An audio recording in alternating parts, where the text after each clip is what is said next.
क्या आपने कभी सोचा है कि हम 9 दिनों तक नवरात्रि का महापर्व क्यों मनाते हैं? इन 9 रातों में ऐसा क्या विशेष है जो पूरे भारत को भक्ति, ऊर्जा और उल्लास से भर देता है? चलिए, आज मैं आपको इसके पीछे की एक अद्भुत और शक्तिशाली कहानी सुनाता हूँ, जो सिर्फ एक कथा नहीं, बल्कि एक गहरा रहस्य भी बताती है। बहुत समय पहले एक असुर था, जिसका नाम था महिषासुर। उसने कठोर तपस्या करके भगवान ब्रह्मा को प्रसन्न कर लिया और उनसे एक ऐसा वरदान मांगा जो उसे लगभग अमर बना दे।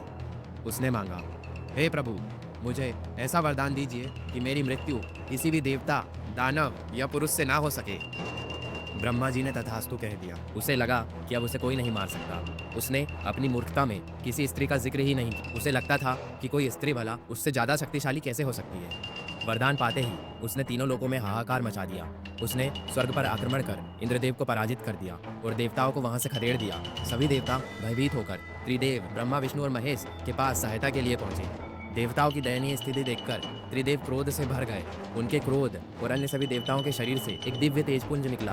भगवान शिव के तेज से देवी का मुख बना, भगवान विष्णु की भुजाओं से उनकी भुजाएं बनी और ब्रह्मा जी के तेज से उनके चरण बने। इसी तरह सभी देवताओं ने अपनी अपनी शक्ति का अंश उस दिव्य ऊर्जा में मिला दिया और इस तरह जन्म हुआ माँ आदिशक्ति का, जिन्हें हम माँ दुर्गा के नाम से जानते हैं। वह कोई साधारण स्त्री नहीं थी, बल्कि वह सभी देवताओं की सम्मिलित शक्ति का साकार रूप थी। सिंह पर सवार अष्टभुजाओं वाली देवी, जिनके हर हाथ में देवताओं द्वारा दिए गए दिव्य अस्त्र शस्त्र सुशोभित थे।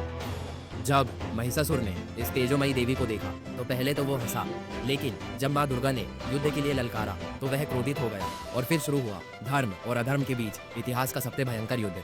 यह युद्ध 1 या 2 दिनों तक नहीं, बल्कि पूरे 9 दिनों और 9 रातों तक चला। महिषासुर भी महामायावी था। वह कभी भैंसा बन जाता, तो कभी हाथी, तो कभी सिंह। वह अपने रूप बदल बदल कर देवी को भ्रमित करने की कोशिश करता रहा, लेकिन वह आदिशक्ति को कैसे छल सकता था। 9 दिनों तक पूरी सृष्टि को थाम दिया था। अंत में 10वें दिन जब महिषासुर ने फिर से भैंसे का रूप धारण किया तो माँ दुर्गा ने अपने त्रिशूल से उस पर अंतिम प्रहार किया और उसका वध कर दिया। उसी दिन को हम विजयदशमी के रूप में मनाते हैं, बुराई पर अच्छाई के विजय का दिन।